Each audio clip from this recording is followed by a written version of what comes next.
आपल्या सगळ्यांचे आवडते लोकप्रिय उमेदवार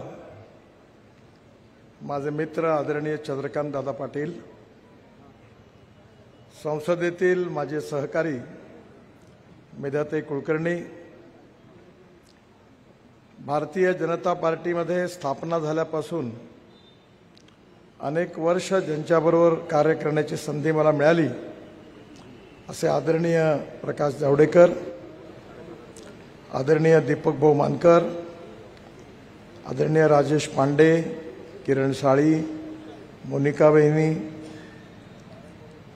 सुशील भाऊ मेंगढे, संजय भाऊ सोनवणे, पुनीत जोशी, डॉक्टर संदीप बुटाला, मंदारजी जोशी, मंचावर उपस्थित भारतीय जनता पार्टी आणि विशेषतः महायुतीच्या विविध घटक पक्षाचे सर्व सन्माननीय आदरणीय नेते मंडळी आणि उपस्थित माझ्या बांधवांनो आणि बहिणींनो, आपल्या सगळ्यांना माहिती आहे की ही निवडणूक महाराष्ट्राच्या जनतेच्या दृष्टीने अतिशय महत्त्वाची अशी निवडणूक आहे। महाराष्ट्र हे एक प्रगतिशील, समृद्ध आणि संपन्न राज्य आहे। देशामध्ये औद्योगिक विकासाच्या बाबतीमध्ये, फॉरेन इन्व्हेस्टमेंटच्या बाबतीत महाराष्ट्र नेहमी अग्रेसर राहिलेला आहे। महाराष्ट्र ही संतांची भूमी आहे आणि विशेषतः संपूर्ण देशाला जो सामाजिक विचार दिलेला आहे ते फुले, आंबेडकर आणि राजर्षी शाहू महाराज हे महाराष्ट्रातले आहेत आणि त्यामुळे महाराष्ट्राच्या राज्याची ही निवडणूक ही चंद्रकांत दादांच्या भविष्य ठरवणारी निवडणूक नाही आहे, तर खऱ्या अर्थाने महाराष्ट्राच्या जनतेच्या भविष्याचा निर्णय करणारी निवडणूक आहे। आणि म्हणून या निवडणुकीमध्ये ज्याप्रमाणे दिल्लीमध्ये मोदीजींच्या नेतृत्वाखाली एनडीएचं सरकार आहे आणि महाराष्ट्रामध्ये पुन्हा एकदा महायुतीचं सरकार जर आलं तर महाराष्ट्राच्या विकासाची बुलेट ट्रेन आज आहे त्यापेक्षा दुप्पट वेगाने धावल्याशिवाय राहणार नाही, ही गोष्ट निश्चित आहे। आपण जेव्हा बदल करतो तेव्हा त्याचा फायदा होत असतो।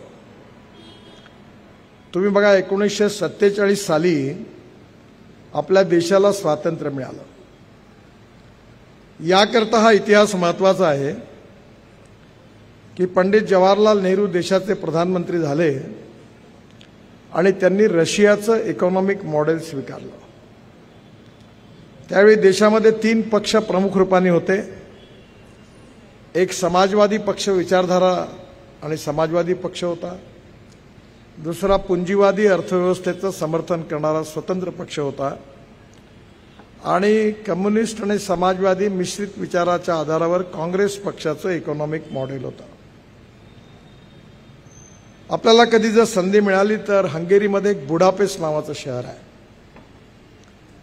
त्या शहरामध्ये एक मोठा बगीचा आहे आणि त्या बगीच्यामध्ये एका कोपऱ्यामध्ये खूप मोठ्या मोठ्या मूर्त्या तोडून एका कोपऱ्यात ठेवलेल्या आहेत। त्या सगळ्या ज्या मूर्त्या होत्या त्या रशिया आणि चायनामधल्या जे कम्युनिस्ट विचाराचे जे महान नेते होऊन गेले, कार्ल मार्क्स आणि लेनिनपासून सगळ्यांची, त्यांच्या त्या ठिकाणी मूर्त्या लोकांनी उखडून टाकल्या आणि म्हणून त्यांनी त्या एका बगीच्यात कोपऱ्यात ठेवलेल्या आहे। मी जेव्हा भारतीय जनता पार्टीचा अध्यक्ष होतो तेव्हा आम्हाला भारतीय जनता पार्टीच्या शिष्टमंडळाला कम्युनिस्ट पार्टी ऑफ चायनाच्या अध्यक्षांनी चीनला बोलवलं होतं आणि ज्यावेळी आम्ही चीनमध्ये गेलो त्यावेळी एक गोष्ट लक्षात आली की लाल झेंडा सोडल्यास काहीच कम्युनिस्ट दिसले नाही। जे मंगोलियन वंशाचे नॉन रेसिडेंट चायनीज होते त्यांनी मोठ्या प्रमाणावर इन्व्हेस्टमेंट आणली आणि त्यामुळे चायनाच्या आर्थिक प्रगती आणि विकासाला गती मिळाली। ज्यावेळी मी त्यांच्या प्रेसिडेंटला भेटलो त्यावेळी मी त्यांना विचारलं की तुम्ही जे सगळी धोरणं आता राबवत आहात हे तर तुमच्या कम्युनिस्ट विचारधारेशी याचा काही संबंध नाही आहे, कारण लिबरल इकॉनॉमी असा विचार करण्याच्या ऐवजी तुम्ही नेहमी वर्ग विग्रहाचा आणि विषमतेचा सिद्धांत मांडला आणि दुनिया के मजदूर एक होणे सगळ्या मजदूरांचं शोषण हे उद्योजक करतात अशी भावना ठेवून तुम्ही संघर्षाची भूमिका घेत असताना आज मात्र लिबरल इकॉनॉमीच्या आधारावर तुम्ही मोठ्या प्रमाणावर इन्व्हेस्टमेंट आणून कामाला सुरुवात केली. हा विरोधाभास नाही आहे का? त्यांनी मला असं उत्तर दिलं की आम्हाला आमच्या देशाचा विकास करायचा आणि जे योग्य असेल ते आम्ही करू. आणि काळाच्या ओघामध्ये आपण बघा, कम्युनिस्ट पार्टी ही विचारधारा रशिया आणि चायनातूनही संपली. आता लाल झेंड्याशिवाय काही नाही आहे. देशातूनही संपली. आणि डॉक्टर राम मनोहर लोहिया यांच्या नेतृत्वाखाली जो समाजवादी, प्रजा समाजवादी, संयुक्त समाजवादी, ज्या पक्षात अतिशय मोठे मोठे नेते होते, एस.एम. जोशी होते, जॉर्ज फर्नांडिस होते, मधु लिमये होते, मधु दंडवते होते, त्या समाजवादी पक्षाची आज जवळपास संपुष्टात आला. एक दिल के टुकड़े हुए हजार, कोई यहाँ गिरा कोई वहाँ गिरा, तसे सगळे समाजवादी जवळपास संपुष्टात आले. आणि स्वाभाविकपणे जी स्वतंत्र पार्टी होती ती पण संपली. आज विशेषतः गुजरात आणि महाराष्ट्रामध्ये लिबरल इकॉनॉमीच्या आधारावर विकास झाला पाहिजे असं म्हणणारी पार्टी संपली. आणि हा 75 वर्षाच्या इतिहासामध्ये जेव्हा तिन्ही प्रकारचे मुख्य आर्थिक विचार जे आहेत त्याला आज रिलिव्हन्स राहिला नाही, त्यावेळी अटल बिहारी वाजपेयींचं सरकार आलं आणि आता गेली 10 वर्ष आम्ही नरेंद्र मोदींच्या नेतृत्वाखाली या सरकारने पूर्ण केली. यामधल्या नेमक्या आर्थिक धोरणामध्ये काय झालं याचा आपल्यासारख्या सुज्ञ लोकांनी जर लक्षात घेतलं तर नक्कीच आमच्या सरकारचं महत्त्व काय आहे हे आपल्या सगळ्यांच्या लक्षात आल्याशिवाय राहणार नाही. 47 साली स्वातंत्र्य मिळाल्यानंतर काँग्रेसच्या सरकारने, पंडितजींनी डिफेन्समध्ये, एअरलाइन्समध्ये एअर इंडियाची मोठी सुरुवात झाली. सोन्याची खाण कोलारमध्ये ती सुरू झाली. हॉटेल्स सुरू केले, पॉवर प्लांट सुरू केले, स्टील प्लांट सुरू केले. आणि मात्र मी आता त्या कमिटीमध्ये आहे, फायनान्स मिनिस्टर आणि मी दोघंही आहोत. एअर इंडियाला 70,000 कोटी रुपयाचा घाटा, एका मागून एक सगळे प्रोजेक्ट, लाखो करोड रुपये वाया गेले. आपल्याकडे गावामध्ये एक म्हण आहे की ज्याचा राजा व्यापारी त्याची जनता भिकारी. आणि म्हणून लाखो करोड रुपयाची इन्व्हेस्टमेंट सगळी वाया गेली. गावात जायला रस्ते नाही बनले, गावात प्यायला शुद्ध आणि स्वच्छ पाणी नाही मिळालं, शाळेची बिल्डिंग होती तर शिक्षक नव्हते, शिक्षक होते तर बिल्डिंग नव्हती, दोन्ही होते तर शिक्षण नव्हतं, आणि तिन्ही होते तर विद्यार्थी नव्हते. दवाखान्याची हालत अशी होती की डॉक्टर होते तर नर्स नाही, नर्स होती तर डॉक्टर नाही, दोन्ही असेल तर दवाई नाही, आणि तिन्ही असेल तर कोण मरायला जाईल अशी दवाखान्याची स्थिती होती. मी डेअरी सुरू केली होती कॉलेजमध्ये असताना. गाई आणि म्हशी घेतल्या होत्या, पण जेव्हा गाय आणि म्हैस गरम व्हायची तेव्हा गावात डॉक्टरच राहत नव्हता. शेवटी त्या डेअरीचा बँड बाजा झाला. म्हणजे कधी ग्रामीण भागाकडे लक्ष दिलं नाही, सिंचनाच्या सुविधा नव्हत्या, अनेक ठिकाणी दुष्काळ पडत होता. आज आपल्या इथे पुरामुळे दरवर्षी 3-3.5 लाख करोड रुपयाचं देशात नुकसान होतं.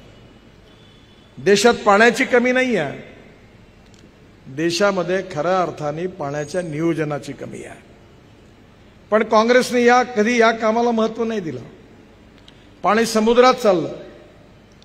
मी ज्यावेळी वॉटर रिसोर्सेस मंत्री होतो त्यावेळी आंध्र प्रदेशमध्ये पोलावरम नावाचं 60,000 कोटी रुपयाचं मोठं धरण बांधलं आणि त्यानंतरही 1300 TMC पाणी गोदावरीचं समुद्रात वाहून जातं.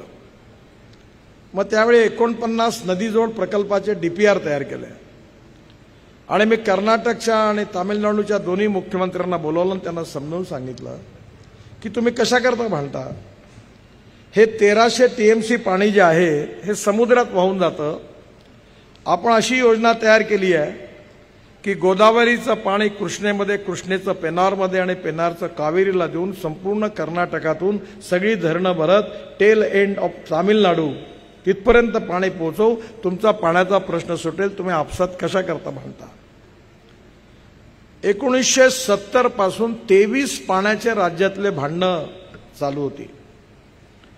शेवटी मी ठरवलं की हा प्रश्न सोडवायचे. मी दोन्ही मुख्यमंत्र्यांना बोलवायचो आणि गमतीनं माझा दरवाजा बंद केला. मी आता तुम्ही जोपर्यंत निर्णय करून सोल्युशन काढत नाही तोपर्यंत मी दरवाजाच उघडत नाही. आणि 23 पैकी 17 भांडणं मिटली.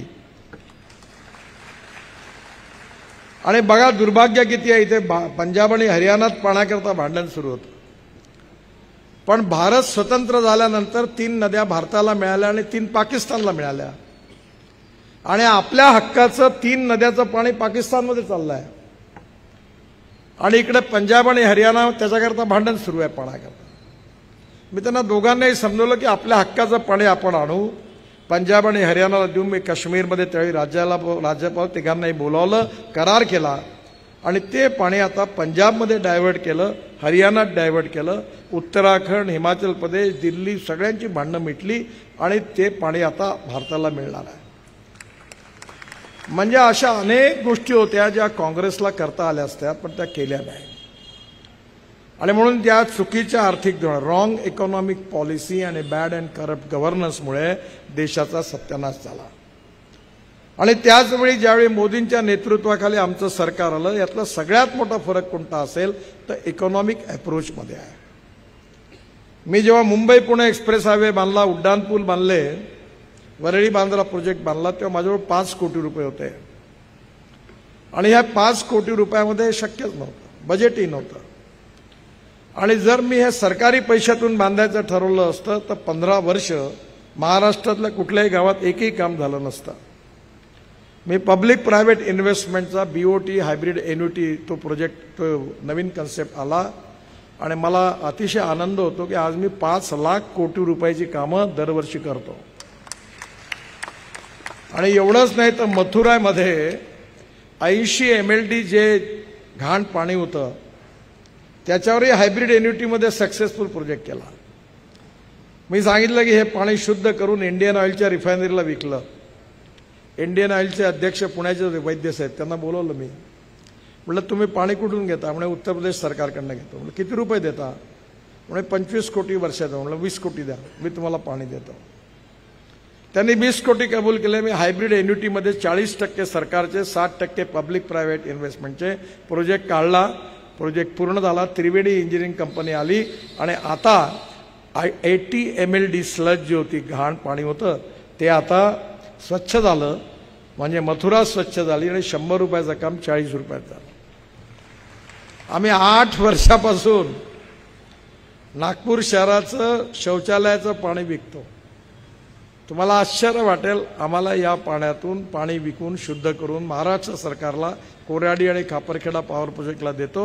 आम्हाला 300 करोड रुपये वर्षाचे मिळतात टॉयलेटचं पाणी विकून. कारण या सगळ्या गोष्टीचा विचारच नाही झाला. आणि म्हणून काँग्रेसच्या काळामध्ये 20 कलमी, 40 कलमी, 8 कलमी कार्यक्रमाच्या घोषणा झाल्या. पण खऱ्या अर्थाने गरिबी हटावचा नारा झाला, पण गरिबी नाही हटली. शेतकऱ्यांची गरिबी हटली नाही, शेतमजुरांची गरिबी हटली नाही, दलितांची गरिबी हटली नाही, मुसलमानांची गरिबी हटली नाही. केवळ घोषणा झाल्या, गरीब अजून गरीब होत गेले. पण आज आपल्या देशामध्ये आपण जे नवीन आर्थिक धोरणं स्वीकारली त्याच्यामुळे आपला ग्रोथ रेट वाढला. मी ट्रान्सपोर्ट खात्याचा मंत्री असताना ऑटोमोबाईल इंडस्ट्री माझ्याकडे आहे. मी ज्यावेळी 2014 मध्ये मंत्री झालो तेव्हा इंडस्ट्री 7 लाख करोडची होती. आता ही 22 लाख करोडची आहे. आपला नंबर 8वा-9वा होता. आणि आता 4-5 महिन्यापूर्वी आपण जपानला मागे टाकून आपण 3ऱ्या नंबरवर आलो. पहिल्या नंबरवर अमेरिका, 2ऱ्या नंबरवर चायना. अमेरिकेची इंडस्ट्री 78 लाख करोडची, चायनाची 47 लाख करोडची आणि आता भारताची ऑटोमोबाईल इंडस्ट्री 22 लाख करोडची आहे. आणि या देशात 4.5 करोड युवकांना रोजगार देणारी इंडस्ट्री आहे. आणि भारत सरकारला आणि राज्य सरकारला सगळ्यात जास्त रेव्हेन्यूच्या रूपाने आपल्या देशामध्ये GST भरणारी इंडस्ट्री ही आहे. कारण ग्रोथचा विचार झाला, टेक्नॉलॉजी आली आणि हळूहळू बदलत गेलं सगळं. आज मीच पुण्यात 4-5 वेळा आलो, चाकणला आलो, तो मर्सिडीज इलेक्ट्रिकची लॉन्च केली. LNG वर चालणारा ब्ल्यू एनर्जीचा ट्रक लॉन्च केला. परवा बजाज स्कूटरमध्ये आलो तो CNG वरचा मोटरसायकल लॉन्च केली. आणि आता या सगळ्या बायो फ्युएल आणि अल्टरनेटिव्ह फ्युएलमुळे आपली ऑटोमोबाईल इंडस्ट्री, मी सगळ्यांना बोलवलं आणि मी त्यांना सांगितलं भारत सरकार तुमच्या पाठीमागे उभा आहे आणि मला विश्वास आहे की पुढल्या 5 वर्षामध्ये चीनला मागे टाकून आपण दुसऱ्या नंबरवर पोहोचल्याशिवाय राहणार नाही. आता लोकांना चीनपेक्षा भारताचं महत्त्व जगाला कळलंय कोविड नंतर. त्यामुळे खऱ्या अर्थाने या देशाचा विकास झाला पाहिजे. हा देश सुखी, समृद्ध, संपन्न, शक्तिशाली झाला पाहिजे. गाव गरीब मजदूर शेतकऱ्याचं कल्याण झालं पाहिजे. खऱ्या अर्थाने आत्मनिर्भर भारत झाला पाहिजे. $5 ट्रिलियन इकॉनॉमी झाली पाहिजे आणि हा देश विश्वगुरू झाला पाहिजे. हाच भारतीय जनता पार्टीचा विचार आहे. कोणाला आमदार, खासदार आणि मंत्री बनण्याकरता पक्षाची स्थापना नाही झाली. आणि म्हणून हे चित्र बदलवायचं असेल तर योग्य नीती, योग्य नेतृत्व आणि योग्य पक्ष असेल तरच हे बदलू शकतं. मला सांगा, आपल्याकडे अनेक लोक मंत्री झाले, आपल्या पुण्यातूनही झाले. मी आता हिशोब केला, आतापर्यंत जे कामं झाले ते तर वेगळेच आहे.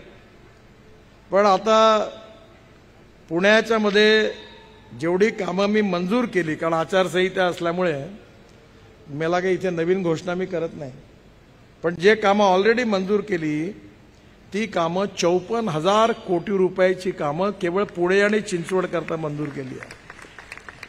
नाशिक फाटा ते खेड 8,000 कोटी रुपयाचा एलिव्हेटेड रोड आहे, 30 किलोमीटर. पुणे सोलापूर हडपसर ते यावत हा 33 किलोमीटर आहे. खाली एकाच पिलरवर, खाली रस्ता, वरती पूल, त्याच्यावरती पूल. तुम्ही आता आमच्याकडे एक वर्ल्ड रेकॉर्ड झाला, पहिल्यांदा पुण्यालाही करायचं पण राहून गेलं ते. खाली रोड आहे, वरती ब्रिज आहे, त्याच्यावरती मेट्रो आहे, एकाच पिलरवर. आणि आता आमच्या इथे गड्डी गोदामला आम्ही नवीन प्रयोग केला. खाली रोड आहे, वरती मुंबई, कलकत्ता, दिल्ली, मद्रास रेल्वे लाईनचा ROB आहे आणि त्याच्यावरती पुन्हा फ्लायओव्हर आहे आणि त्याच्यावरती मेट्रो आहे. म्हणजे एका ठिकाणी 4. आणि हे सगळे पूल असेच एलिव्हेटेड आहेत. हळसपर ते यावत हा 5,500 कोटी, याचंही पण काम मंजूर झालं. पुणे ते सातारा, नरे ते रावेत हा 4,000 कोटीचा 38 किलोमीटर, हाही पण आमच्याकडे मंजूर झाला. नंतर कात्रज बोगदा ते रावेत एलिव्हेटेड रोड 38 किलोमीटर, 5,000 कोटी, हाही आम्ही मंजूर केला.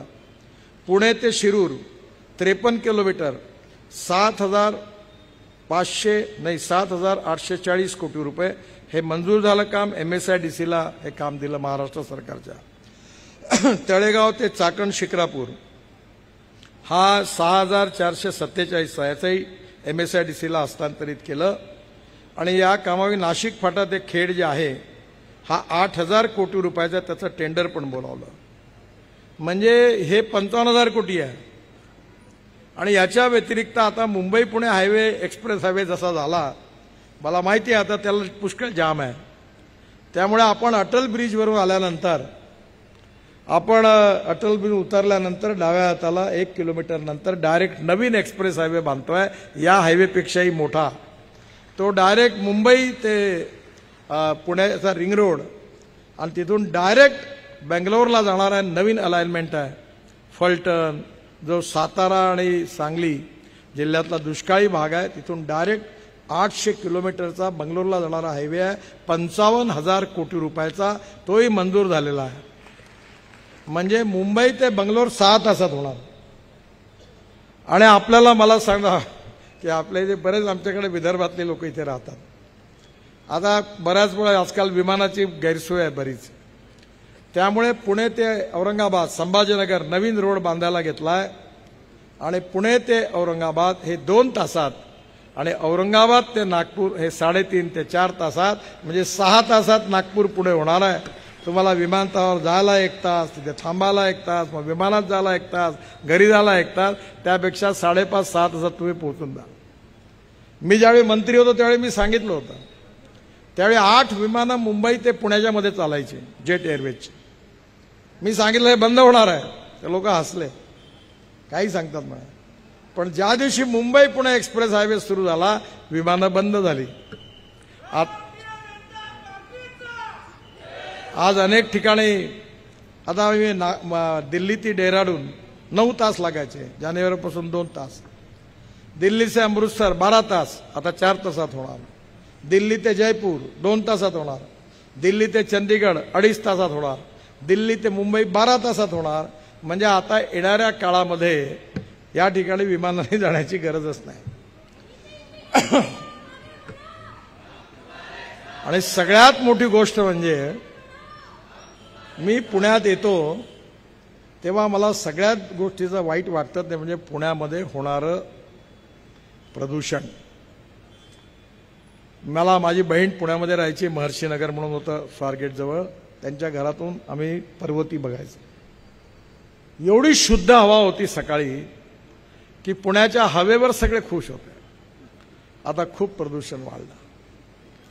आणि म्हणून येणाऱ्या काळामध्ये सगळ्यात महत्त्वाचं म्हणजे पुण्याचं प्रदूषण कमी झालं पाहिजे. अतिशय सुंदर आहे पुणे. आणि मला विश्वास आहे की ज्या प्रकारे आमच्या सरकारने आणि आहे जे 55,000 याच्या व्यतिरिक्त जी कामं पाईपलाईनमध्ये आहे ती सगळी लक्षात घेता कमीत कमी 1,00,000 कोटी रुपयाची कामं ही पुणे शहर आणि पिंपरी चिंचवड शहरात झाल्याशिवाय राहणार नाही, हा तुम्हाला मी विश्वास देतो. मी फोकनाळा मारणारा नेता नाही आहे बरं. हे टीव्हीवाले माझं भाषण रेकॉर्ड करून घ्या बरोबर. मी जे बोलतो ते 100% करून दाखवतो. आणि नसेल होणार तर पब्लिकली नाही म्हणून सांगतो, हे होत नाही म्हणून. कारण मला विश्वास आहे की या देशाची प्रगती झाली पाहिजे, या देशाचा विकास झाला पाहिजे. पण देशाची प्रगती आणि विकास करायला पैशाची कमी नाही आहे. देशाचा विकास करण्याकरता, देशाच्या विकासाकरता इमानदारीने काम करणाऱ्या लोकांची कमी आहे.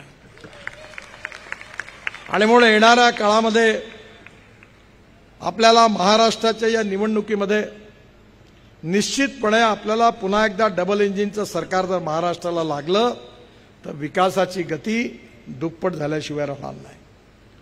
मी चंद्रकांत दादांना अनेक वर्षापासून ओळखतो. एक उत्तम कार्यकर्ता म्हणून विद्यार्थी परिषदेमध्ये त्यांनी अतिशय उत्तम आणि चांगलं काम केलं. त्यानंतर ग्रॅज्युएट मतदारसंघातून निवडून आले त्यावेळी मी पार्टीचा महाराष्ट्रामध्ये अध्यक्ष होतो. त्यांनी विधानमंडळामध्ये उत्तम काम केलं. पक्षाचे अध्यक्ष होते त्यावेळी प्रामाणिकपणे काम केलं. मंत्री म्हणून पण काम केलं. आणि त्यामुळे एक अतिशय उत्तम या भागातल्या लोकांचे प्रश्न सोडण्याची ताकद असणारं एक नेतृत्व म्हणून सगळेजण चंद्रकांत दादांकडे बघतात. आणि मला विश्वास आहे की त्यांच्यासारखा एक कर्तृत्वान उमेदवार आपल्याला मिळाला आहे या क्षेत्रातून. आणि तुम्ही त्यांना निश्चितपणे रेकॉर्ड ब्रेक मार्जिननी विजयी केल्याशिवाय राहणार नाही. मागच्या लोकसभेच्या निवडणुकीच्या वेळी काँग्रेसवाल्यांनी जहर कालवण्याचा प्रयत्न केला. त्यांनी सांगितलं की बाबासाहेबांचं संविधान जर भारतीय जनता पार्टीला 400 जागा मिळाल्या तर बाबासाहेबांचं संविधान बदलल्याशिवाय राहणार नाही. आम्ही संविधान बदलवणार नाही, कोणाला बदलवू देणार नाही आणि कोणाची बदलवण्याची हिंमत नाही. खरं म्हणजे संविधान आता मला भेट दिलं. या संविधानामध्ये अनेक चॅप्टर आहेत. यातला एक महत्त्वाचा चॅप्टर आहे, त्यामध्ये संविधानाचे मूलभूत तत्व आहे. आणि यामध्ये केशवानंद भारती केस म्हणून एक प्रसिद्ध केस सुप्रीम कोर्टात आली. चीफ जस्टिस ऑफ इंडिया आणि 10 न्यायमूर्तींच्या खंडपीठासमोर ती चालली. आणि त्या केसमध्ये सुप्रीम कोर्टाच्या खंडपीठाने निर्णय दिला की silent features of the constitution cannot be change. घटनेची मूलभूत तत्व कोण्याही पक्षाला, पार्लमेंटला, कोण्या व्यक्तीला, प्रधानमंत्रीला बदलवता येणार नाही.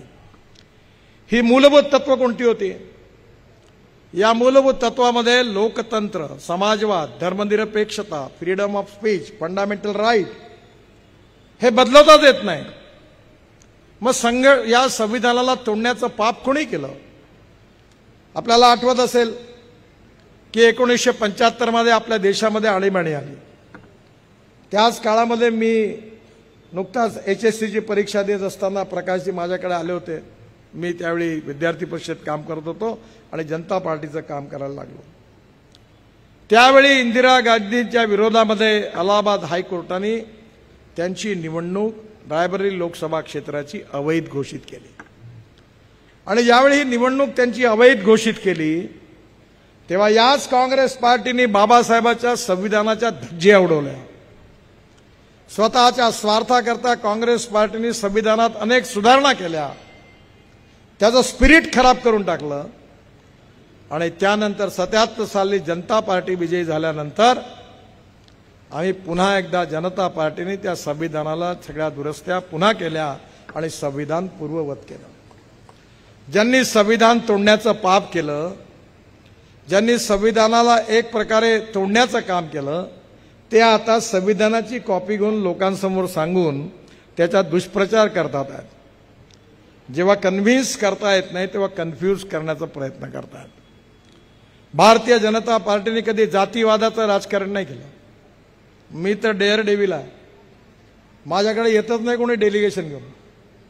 मी पण लोकसभा निवडलो 3ऱ्या वेळा आणि माझी ताकद आम्ही 10,000 मुसलमानांसमोर सांगितलं होतं की मैं चड्डीवाला हूं, वोट देना है तो दो, नहीं देना है तो मत दो, तुम दोगे तो भी तुम्हारा काम करूंगा और नहीं दोगे तो भी तुम्हारा काम करूंगा। माझ्याकडे काही फरक नाही पडला। मी म्हणाले जो करेगा जात की बात उसको मैं ठोकूंगा। माझ्याकडे त्याला मी कधीच जातीचा वापर शिकवलंच नाही की माणूस हा जातीने नाही, माणूस हा गुणांनी मोठा आहे आणि त्यामुळे या समाजातली छुवाछूत, अस्पृश्यता, जातीयता समूळ नष्ट झाली पाहिजे आणि या समाजात सोशल इक्वॅलिटी आणि इकॉनॉमिक इक्वॅलिटी, सामाजिक समता आणि आर्थिक समता प्रस्थापित झाली पाहिजे, हे आमचं उद्दिष्ट आहे। पण मग आता मी लोकांना प्रश्न विचारला की तुम्हाला चांगल्या रेस्टॉरंटमध्ये जायचं असतं तेव्हा तुम्ही विचारता का आपल्या जातवाला आहे का? तेव्हा तुमच्या जिभेला जिथे चांगलं वाटतं तिथेच जाऊन घुसता। तुम्हाला हार्टचं ऑपरेशन करायचं असेल तर तुम्ही डॉक्टरची जात विचारता का? नाही विचारत। तेवढा चांगला डॉक्टर पाहिजे। मग निवडणुकीच्या वेळी असं का करता? आपण कधी बाबासाहेब छत्रपती शिवाजी महाराजांची जात कोणती आहे कधी विचारतो का? बाबासाहेब आंबेडकर, राजर्षी शाहू महाराज, महात्मा ज्योतिबा फुले यांची जात विचारतो का? आपण कधी एकनाथ महाराज, तुकाराम महाराज, ज्ञानेश्वर महाराज, तुकडोजी महाराज, जी महाराष्ट्र संतांची भूमी आहे त्यांची कधी जात विचारतो का? नाही विचारत। मग या समाजामध्ये जातीयवादाचं विष पेरून या समाजाला विभाजित करण्यात काही अर्थ नाही। आपण सगळ्यांनी एक झालं पाहिजे आणि म्हणून आपल्यामध्ये कुठल्याही प्रकारचे मतभेद न ठेवता आपल्या सगळ्यांची संस्कृती एक आहे, इतिहास एक आहे, विरासत एक आहे, उपासना पद्धती वेगवेगळी आहे।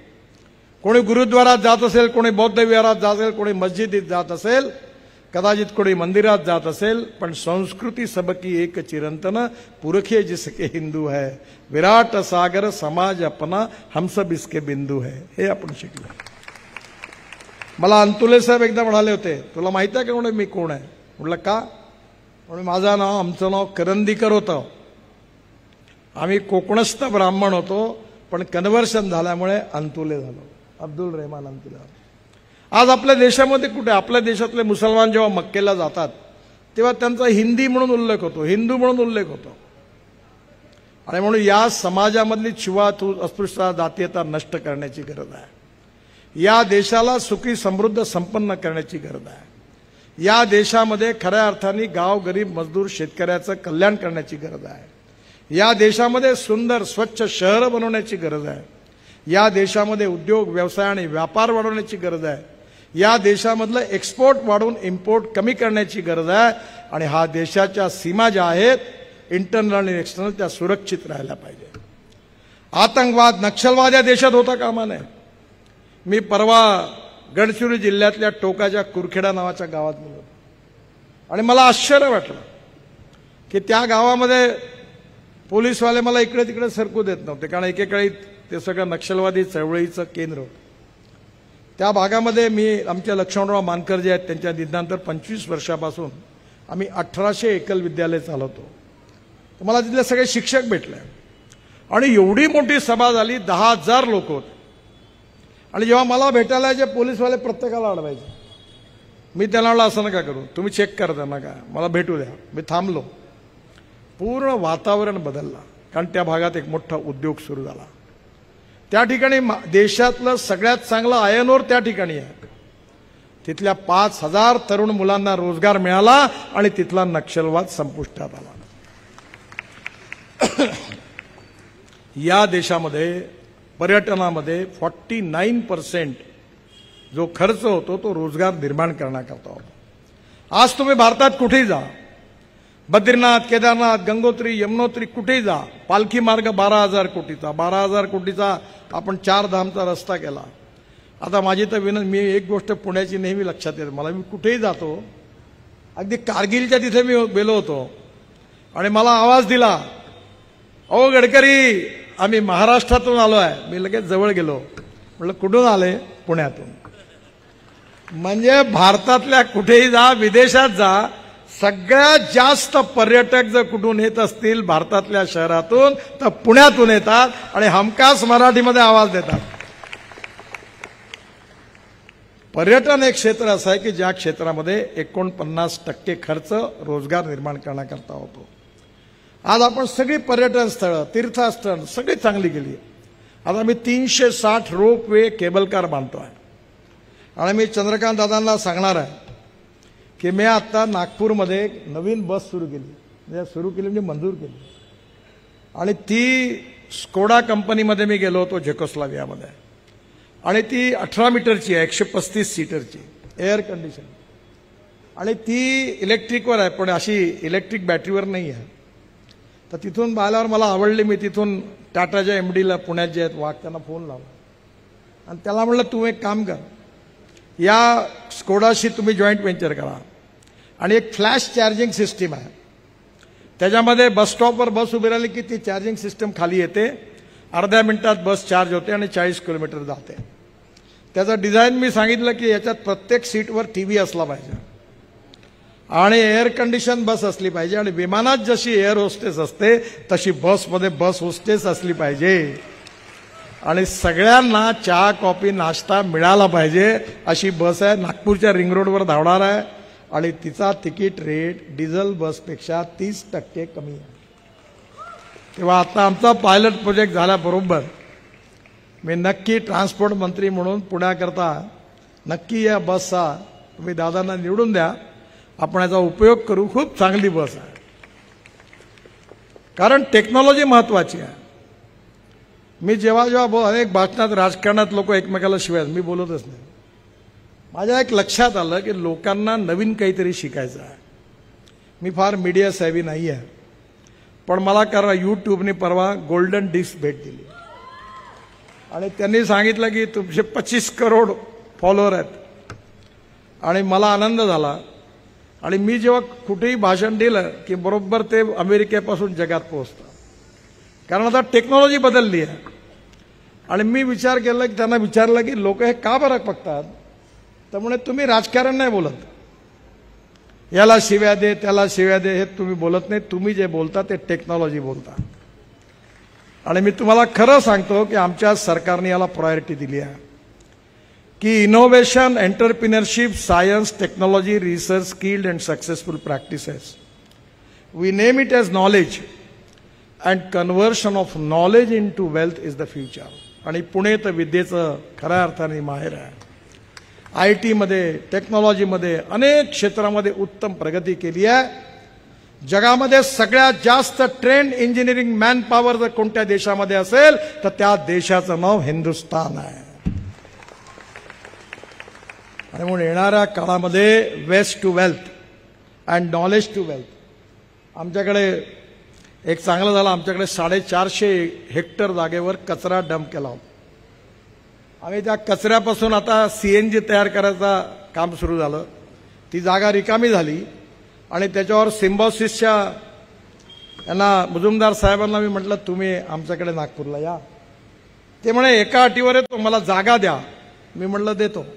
110 एकर जागा 1 रुपयाने आम्ही त्यांना दिली आणि 450 कोटीची त्यांच्या सगळ्या युनिव्हर्सिटीमधली बेस्ट युनिव्हर्सिटी नागपूरला आली आणि आज जवळपास 15,000 मुलं शिकतात. आम्ही नर्सिंग मुंगजीला मी देवेंद्रला म्हणलं यांना अमरीश पटेलला समजाव, त्यांना 50 एकर जागा दिली आणि परवा KG to PG आमच्याकडे त्या कचऱ्याच्या याच्यावर त्यांचंही भूमिपूजन झालं. मी म्हटलं हे नॉलेज टू वेल्थ नाही आहे ना, वेस्ट टू वेल्थ आहे, हे वेस्ट टू नॉलेज आहे. आणि मुळे येणाऱ्या काळामध्ये नॉलेज ही ताकद आहे आणि पुणे त्याकरता प्रसिद्ध आहे. या सगळ्या रिसर्चमध्ये, टेक्नॉलॉजीमध्ये या देशाला पुढे नेलं पाहिजे. अनेक स्टार्टअप सुरू झाले आहेत.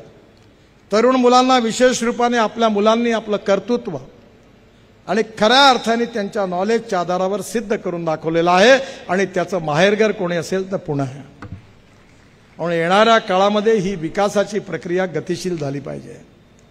हा देश खऱ्या अर्थाने भय, भूक, आतंक आणि भ्रष्टाचारापासून मुक्त झाला पाहिजे. हा विश्वगुरू झाला पाहिजे आणि जगातली महाशक्ती झाला पाहिजे. हेच आमच्या मनातलं स्वप्न आहे. हे राष्ट्र सर्वोपरी आहे आणि ते स्वप्न जर पूर्ण करायचं असेल तर आज आम्ही जे काही काम करू शकतो याचं श्रेय आम्हाला नाही आहे. याचं श्रेय खऱ्या अर्थाने कोणाला असेल तर माझ्यासमोर बसलेल्या जनतेला आहे. कारण तुम्ही जर आम्हाला साथ दिली नाही, तुम्ही आम्हाला समर्थन दिलं नाही तर आमच्यामध्ये काम करण्याची शक्ती कुठून येणार आहे. आणि म्हणून माझी आपल्या सगळ्यांना विनंती आहे की या ठिकाणी मोठ्या प्रमाणावर देशात परिवर्तन सुरू झालेलं आहे. हा देश झपाटून बदलत आहे, टेक्नॉलॉजी ड्रिव्हन आहे, शिक्षणाला प्राधान्य मिळालेलं आहे, रिसर्चला प्राधान्य मिळालेलं आहे, जगामध्ये पुढे जात आहे आणि हेच आमचं धोरण आहे. पण याला तुमच्या समर्थनांची आणि शुभेच्छांची गरज आहे. तुम्ही या मतदारसंघातून चंद्रकांत दादांना प्रचंड मताने विजयी करा आणि महाराष्ट्रामध्ये पुन्हा महायुतीचं शासन आणा. आम्ही या महाराष्ट्राला भारतातलं सगळ्यात समृद्ध आणि संपन्न असं पहिला नंबर हा कायम राहील याकरता सातत्याने प्रयत्न करू असा विश्वास देतो आणि पुन्हा एकदा चंद्रकांत दादांना शुभेच्छा देतो. आपण सगळ्यांनी माझ्याबरोबर जोरात म्हणा, भारत माता की, भारत माता की, भारत माता की. धन्यवाद. नमस्कार. माननीय नितीनजींच्या